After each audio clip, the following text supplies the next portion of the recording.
Chelsea, Madison, Wait, why are you showing pictures of New York City?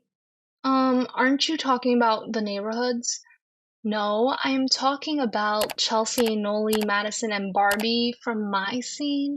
The most iconic girls ever. The girls that Mattel created to compete with Bratz because they saw how much money MGA was making by creating dolls with an urban twist and wanted to cash in on that.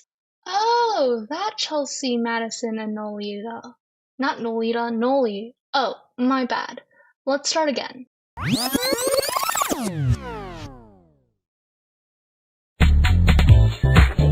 going out tonight, the scene is out of sight. Gonna get my girls together, we'll be feeling alright. We're gonna move through the crowd, come on boys, get loud. 'Cause when the music starts bumping, the whole place will be jumping. It's my scene, my scene. Hey guys, it's Poopy, and I am currently reviewing old Mattel Flash games from our childhood. In my previous video, I replayed the old Polly Pocket games. If you haven't checked it out yet, you should go do so after you watch this video. For those who are not familiar with my scene, it's basically a Barbie spin-off and originally featured Madison, Chelsea, and Barbie, with Noli added as the fourth member. There were more additional characters added later on, but that's besides the point.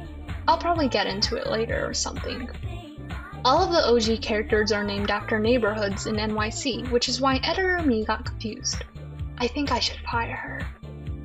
The only character who is not named after a neighborhood/place is Barbie, who is a transplant from LA. Fun fact, the series takes place during Barbie and Ken's breakup, which is why she is with this guy named River in this iteration. I could only find a handful of the games, so do let me know if I missed any. And of course there will be a ranking at the end, so stay tuned for that. Now with that out of the way, let's get into the gameplay. The original one is called Barbie Makeover Studio, and the second one is called Beauty Studio. That's because Barbie was replaced by Kennedy after she moved back to LA. To be honest, I prefer the OG one because the background is a lot more simplistic, which really allows for the characters to take the spotlight when playing. Additionally, the OG art style is just so much better and is a lot easier on the eyes. The second one looks like a knockoff, to be honest. In fact, I had to double check that it wasn't one. Anyways, as for the gameplay, you have the ability to change the hair, makeup, and accessories. I based Noli's makeover after my friend who worked in Nolita once. Coincidentally, she also looks a lot like Noli as well. As for Beauty Studio, not only was Barbie replaced, but so was Noli. Instead, there's Nia Delancey, who I mistook for Cleo Denial, Kennedy, with Chelsea and Madison holding the OG squad down. Like I said earlier, I prefer the first version more, so I just sped through the second version. This game is probably the most popular one, and rightfully so. Once again, this has two versions, with the second one having significantly less options, and the outfit choices being a lot tackier. Like, talk about a downgrade. They de-ossified them all, which is really upsetting to be honest. That's why I will focus on the one featuring Barbie only. In this game, you get to pick out a theme. Depending on which one you choose, you get provided different items. Once you've decided on your theme, you can choose two girls and dress them up. I have to say, some of the pieces featured would definitely fit in with today's fashion, especially because 2000s to mid-2000s fashion has made a resurgence recently. MyScene.com trivia is not really a game, so there's not much gameplay involved in this one. The questions were based off the webisodes, which I did not watch before playing, so I failed both of the quizzes that I took, and even if I did watch it, I wouldn't remember anything considering my horrible memory. This one is going to be omitted from the rankings, since I don't really consider it a game. Nowadays, kids have the ability to order nail sets off of Amazon. But back in my day, the only nail sets we were creating were the ones on the My Scene website. In this game, you choose a nail color or a few, and then add stickers on top. Although it's not much, it's a nice game to wind down to. And when you're done, they give you the option to print out your design, including the rings. You would never see that option in games nowadays. In fact, Mattel would probably make you pay to access the print page. For this one, you choose your desired character and create an outfit for them.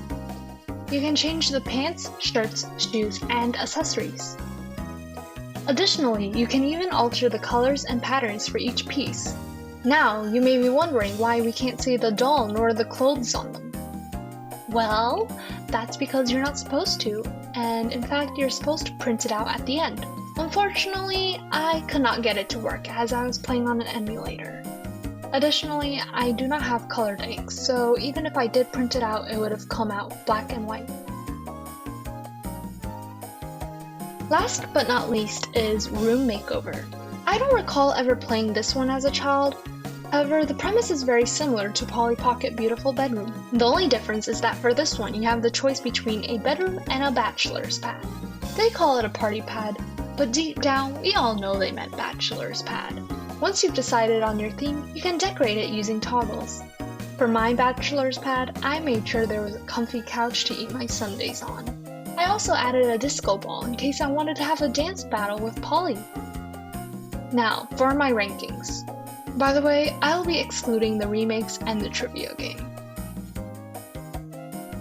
At the bottom, we unfortunately have fashion designer. I get the point is to print out your outfit at the end, however, I wish we were able to see the outfits as we were designing it. It's like going into a closet with the lights off and grabbing what you will think will work.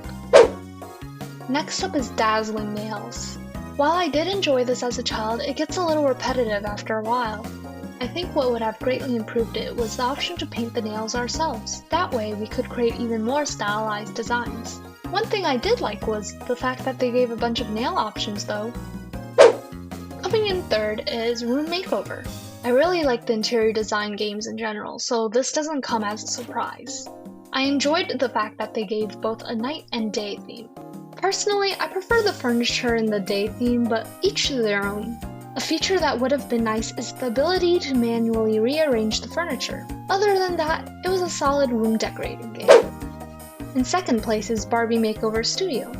For this one, there were so many combos that you could go with.